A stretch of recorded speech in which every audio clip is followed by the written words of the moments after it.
Hey guys, and welcome back. Today we're going to be comparing three cameras and going over the similarities and differences between the Canon A1, the Canon A1 Program, and the Canon AE-1. And I just mixed up all three of those.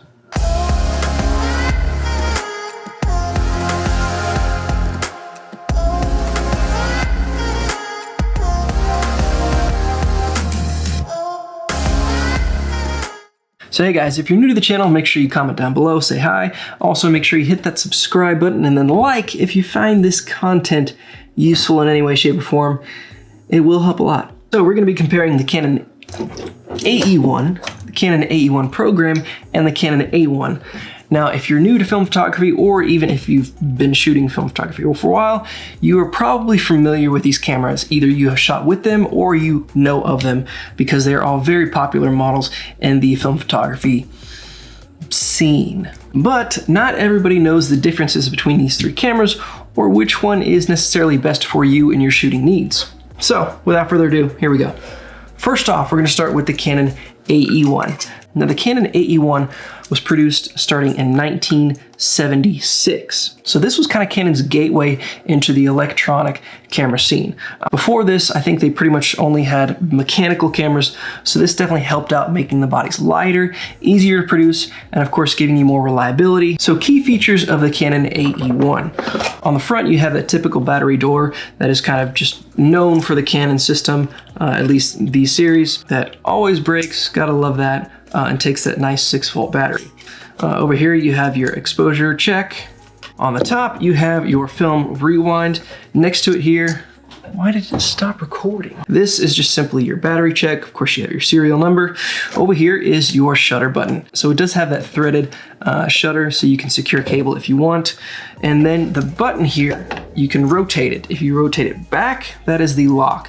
That is where you want to leave it unless you are shooting with this camera.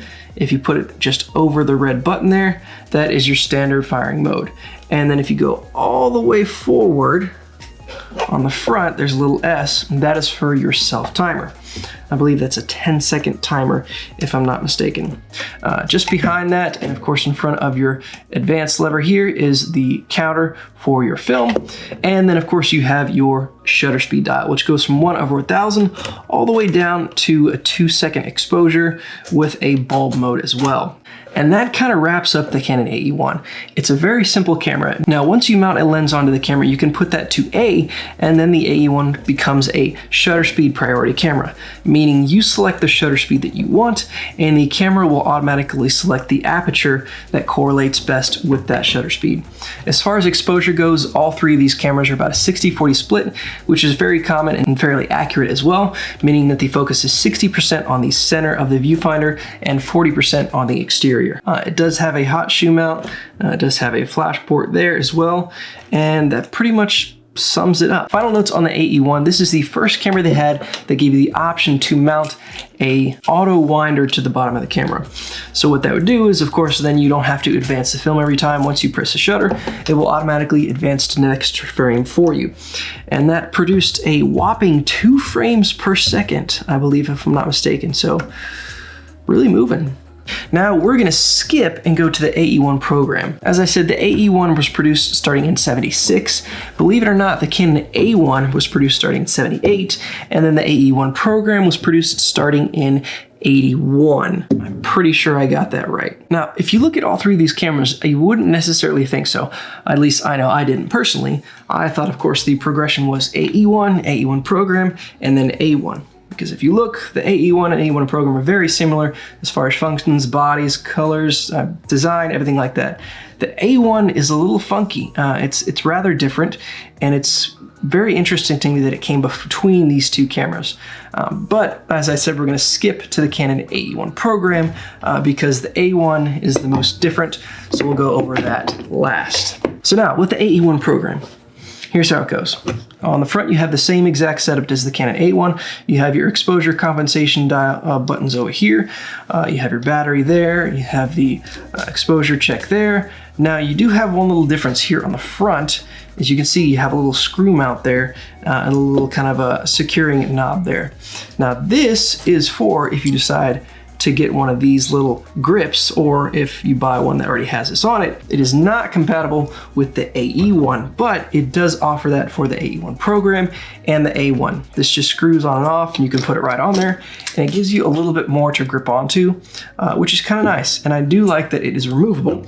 Of course, it has to be, since you have to take it off in order to switch the battery.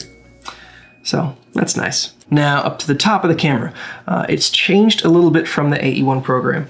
So over here where you have your film rewind knob, underneath that is where you set your ISO. I failed to mention that the ISO is also on the shutter speed dial on the AE-1 program. It's a little weird. You kind of have to pull up and twist this knob here to kind of set your ISO there, but that's how it works on the AE-1. On A1 program, it has its own dedicated dial over here where the film rewind is. So it's much easier. You simply press this little button here and then rotate using this black knob over here. And that's how you pick out your ASA or ISO for the AE-1 program. Moving over to the other side, you'll see that it's changed a little bit from the AE-1. The shutter speed dial has moved from the far right over to the left-hand side of this right side of the body. Still goes from 1/1000th all the way down to bulb mode, but you have the program feature, which we will talk about in just a second. Also, the shutter is right there, still has the same threaded mount, but you can see it's got a little bit different as far as the connection over here for your film advance. Also, you have this knob here. This is how you set the camera to lock. S is your self timer, and all the way to the front to automatic or your normal on function. Now for the program feature on the AE-1 program. With the program, you can shoot fully automatic, fully manual, or shutter priority. So if you want to shoot as normal, you would set your aperture on the lens, set your shutter speed on top, and pick your focus and go with it. If you want to shoot fully fully manual. Yeah. If you want to shoot fully automatic, what you would do is set this to program, set your lens to A, and then all you have to do is pick the focus. The camera's going to do the rest for you. Simple, great, easy, and this dial, along with the aperture on the lens, make it very simple to switch between those functions rather quickly, which is one of the reasons I think that the AE-1 program was probably a little bit more popular back then than the, in my opinion, much better A1 camera, because it's not quite as easy to switch your settings on the A1. It's a little bit funky compared to most cameras, but it does offer more features than the AE-1 program. And I'm getting ahead of myself. So now if you want to shoot in shutter priority, you would simply set the lens to A, and then you would rotate your shutter speed dial to your desired shutter speed. And then the camera will select the aperture for you. And people either love or hate that. I know a lot of people prefer to shoot aperture priority, which means you pick your aperture and the camera will pick the shutter speed that works for that. But it really just depends on the situation that you're putting yourself into. And I believe that kind of wraps it up for the AE-1 program. So moving on to the Canon A1. Already you can see that the Canon A1 is a little bit different, to say the least. On the face of the camera, you still have the same battery layout, you still have the same place for a grip, same exposure compensation dials, things like that. Spot to check your exposure. Still have the same flash port there, but there is one little difference on the front of this camera. Over here next to the A1, you have a little knob here, and if you press that up, what it does is it covers this little gear here, which is used to switch your settings, which we'll go over in just a second. I shoot Fuji, and so there's a little dial on that front, and especially with the X-T2, it was always annoying because I would always hit that and always mess with my settings. So having something like this where I can just pull it up and cut that off so I don't have to worry about switching it in the middle of shooting, I really like that. Going on to the top. First of all, this is silver because I bought it from thrift store for $5, and that wasn't on there, which is why it was $5. So I just took one off of parts body and boom, there you go. So the Canon A1 was produced starting in '78. So it went 76 with the AE1, 78 with the A1, and then 81 with the AE-1 program. Now on the top here, of course, just like the AE-1 program, you have the dial to select your ISO, aka ASA, and now you have a dedicated exposure compensation dial as well, which is rather nice. Next to that is a rather interesting button. So you do have to have a battery to operate all three of these cameras, but this little knob here, if you turn it over there, what that does is it turns off all the settings and everything inside the viewfinder of the camera. It still works fully normal, so if you put it on fully automatic and you set that on so that you don't see any settings, it will still automatically pick all the settings for you, and you just have to pick your focus. You just won't physically see what settings it's picking in the viewfinder. I think the reason that they did this was to appeal to the older crowd that like to shoot with the fully mechanical versions, because with those, if you didn't have a battery, you were still fine and you still shot and everything, you didn't see any of those settings. So with this, I think they were trying to appeal to those older generation of photographers who are used to picking all their settings themselves and not relying on the body to do any of it for them. So with this, you can turn that dial and it won't show you any of the settings, so you can shoot it fully automatic or shoot it fully manual, and you don't have to worry about it telling you what you should or shouldn't do. So that's really old school, because this isn't old school enough already. Now, before we move over to this side of the camera, on the back there is one more little feature. Right here by the viewfinder there is a little dial. If you push that dial, that covers up the viewfinder so that no light goes through the viewfinder and messes with the exposure of your film. Now, that's not something you have to worry about in the modern age, of course, with mirrorless cameras, because the viewfinder doesn't go down towards the sensor or anything like that. You don't have to worry about exterior light coming in the back. Is it a big deal if you're shooting long exposures or night photography? I wouldn't think so, unless you have a very strong light behind the camera or you're shooting a very long exposure. However, despite what I may or may not think, if they put that there, there's obviously a reason. So, moving over now to this side of the camera. This is where things get weird, to say the least. You have AV and TV. So there's a little dial here, which is on the shutter button, that is a little bit difficult to kind of turn. So if you put it on AV, you'll see a yellow wheel next to it, and that is your apertures. And you use that dial on the front that we covered up previously to change the aperture. Now this gives you the option from 1.2 all the way to f/22. And that will correlate to whatever Canon lens you have on the front of this camera. So, if, however, you have like a 35mm 2.8, it will automatically select the lowest aperture, meaning 2.8, if you have it on anything below that on this dial. So if you put it on 1.4 or 1.2, you're not gonna miraculously come up with 4 stops of extra light or bokeh because you did it on the camera. It's still gonna shoot it at 2.8. Don't get too excited. So as you do that, the camera is of course going to pick the shutter speeds because you don't have that option. You can't even see the shutter speeds on this dial right now. Now, if we switch over to TV, that is where you have all your shutter speeds. Now this camera goes from 1/1000th all the way down to 30-second exposure, which is very interesting and also very odd. And then of course it does have a bulb mode if 30 seconds isn't long enough for you. So in the TV setting, if you set your lens to A, then you could select your shutter speed using this dial, and the camera will automatically select the aperture for you. So now you have your aperture priority and you have your shutter priority. Now lastly, if we stay in the TV mode and we go all the way to P, the camera is going to automatically select the shutter speed and the aperture for the camera, and all we have to do is point and nail our focus. And it's a rough day when that's all you have to do and you still can't get it right. And that basically covers the settings on the A1. Lastly, over here you just have a little knob behind the film advance. That is for double exposures. You just push that in and then you pull it over. It will advance the shutter but not advance the film, so you can take a double exposure. This is the only camera out of these 3 that offers that option. There is a hack for the other 2 though, and I'll give you that in just a second if you don't already know it, which you might. And then lastly, you have a 2 and a 10-second timer next to your A and L for auto or on.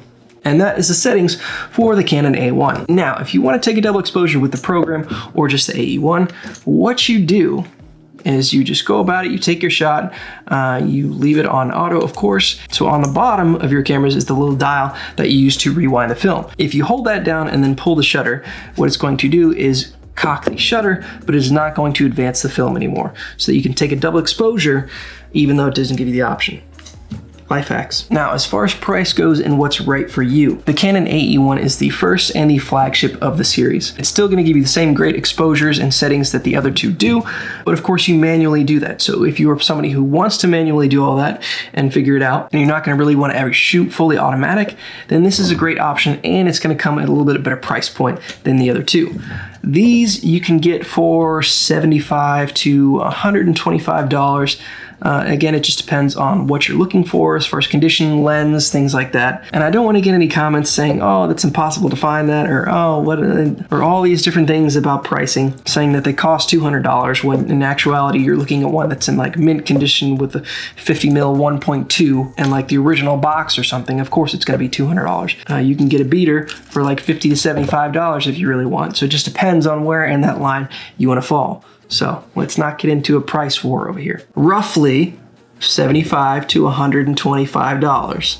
That's the range we're going to go with. Next is the Canon AE-1 Program. Now this one is similar.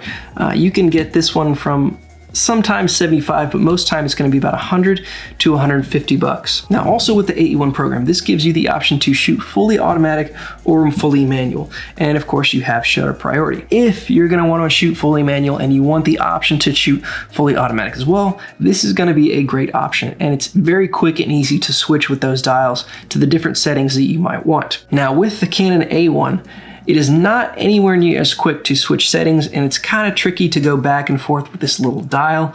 But again, in today's day and age, I don't know of anybody who's going to want to shoot really quickly with a film camera. This is kind of something you slow down with if you want to shoot sports photography or something really fast. You're going to use a DSLR or shoot with your phone or something that can take 30, 40 shots in a few seconds. And so for those reasons, I think that's why the A1 is becoming very popular and getting a lot more traction than the AE-1 Program. You can still find these for under $100. In some cases, they have gone all the way up to $200 roughly. And the same with the AE-1 Program. I've seen them as high as $225, $250 again, but that's, you know, great condition, things like that. But the A1 has kind of slowly creeped up. And I think now that people are starting to realize that it's actually a better camera than the other two, prices are starting to creep up a little bit. So personally, I prefer the Canon A1 of these three. However, I can't say it's my favorite of the Canon lineup. Technically, my favorite of the Canon line is the Canon EF. Now this is a fully mechanical Canon camera. I have used this repeatedly on several different trips. It's a great camera, great build. It does not require a battery to operate, but I'll save this camera for a different time. If you found this video useful, make sure you like, subscribe above for future videos, leave a comment down below and let me know which of these cameras you prefer. So until the next video, see you later.